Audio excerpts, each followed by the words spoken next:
I honestly do not believe that an animal can talk to a human or communicate with a human. I've had animals my whole life. We give them commands, we give them instructions, and they do it as we habituate them, basically. But I'm very skeptical to think that an animal like Diablo will communicate or can communicate with humans. I am desperate, however. I do not want to lose him. I made sure that Anna had no information on Diablo or his history before she came to speak to the black leopard. I was nervous to see what would happen, as this animal never let anyone near his night shelter without a lot of snarling and growling. But the minute he saw Anna, he calmed down and let her kneel right outside and look at him.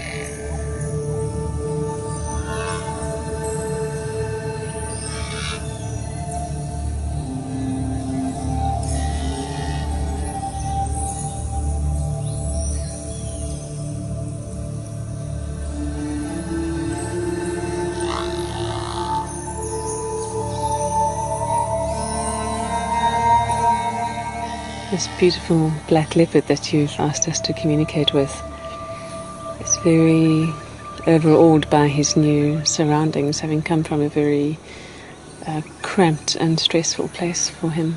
That this place has been provided for him, but he's been quite conditioned by a very unfortunate past. He doesn't want much to do with humans as a result. He's immensely powerful, and I mean not just physically, which you well know and respect, but he's immensely powerful with a wisdom and an energetic presence and personality that is far bigger than anyone has ever appreciated about him before. And he commands a certain amount of respect for that. Again, not in a needy way, but really just by virtue of who he is as a being. There's a very particular thing about his name, Diablo. He wants that name changed because he doesn't like the associations with it, the blackness, the darkness, the diabolical.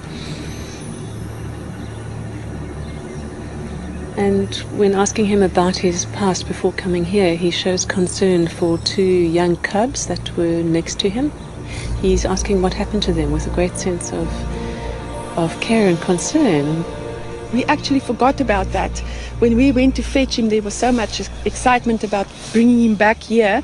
It actually slipped my mind until she said, he asked about the two cubs. And then we've remembered there were two little young leopard cubs next door to him that came from Rustenburg. And they were sort of semi-wild. They weren't hand-reared.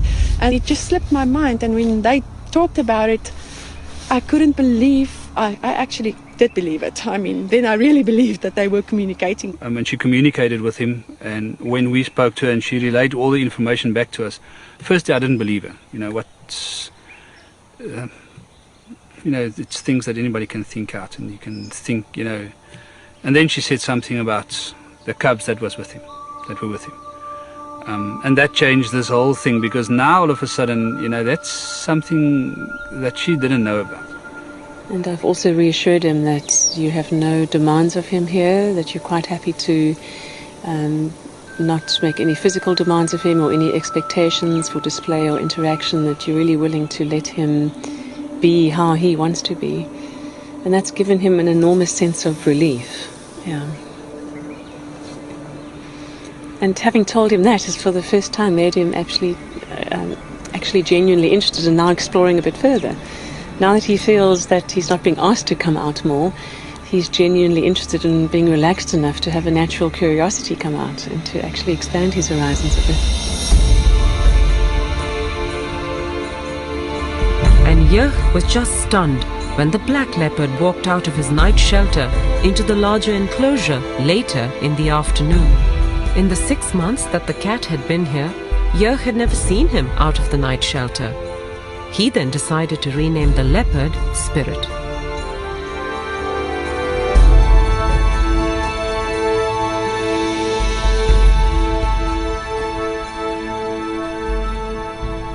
We told him that same afternoon that we're not going to call him Diablo anymore. And we understand and we agree with that the diabolical side of it. That's not what he is to us. And we'd like to change his name to Spirit.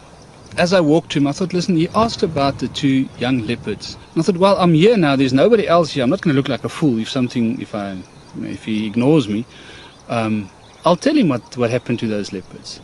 And as I called him and I said, Spirit, and he was looking at me, he was lying like that. I said, with regard to the 2 little leopards, I just want to assure you and I want to tell you that they're safe. And I couldn't help it. I just said to him, wow, you're beautiful. Beautiful. Oh, that's mooi. That's mooi. And he gave me that, oh. And I thought, what's happening here? And I said to him, you understand what I'm telling you if I say to you that you're the most stunning cat? Oh. And I spoke to him and he answered me about 19 times. And he just sat there and he was totally relaxed. It's the first time since we had him that I felt at ease with him. I felt that he was relaxed and he understood me. It was, to say that I don't know what it feels like for him. For me, it was the most amazing moment. Later that afternoon, Anna came back to check up on Spirit and to see how he was doing. I'm asking him now about how he experienced the communication from Jochen through the fence. And he said it's the first time that someone has directly expressed to him verbally appreciation for who he really is, not how they see him to be. And that really surprised him.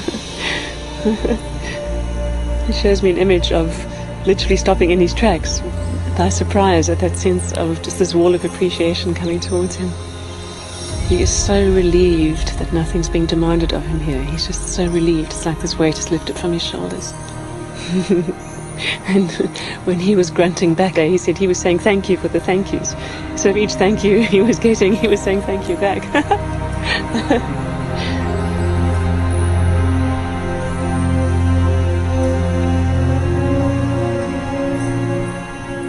Is there anything you'd like to say about that feedback? I think we'll talk about this a bit later. I can't believe this. So we'll talk about this later. It's unbelievable. I'm overwhelmed.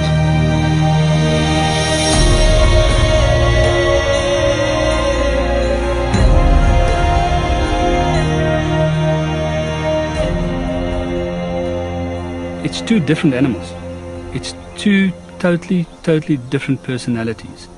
We had a snarling cat, angry at everything, upset about being here, hating humans, hating us for having him here,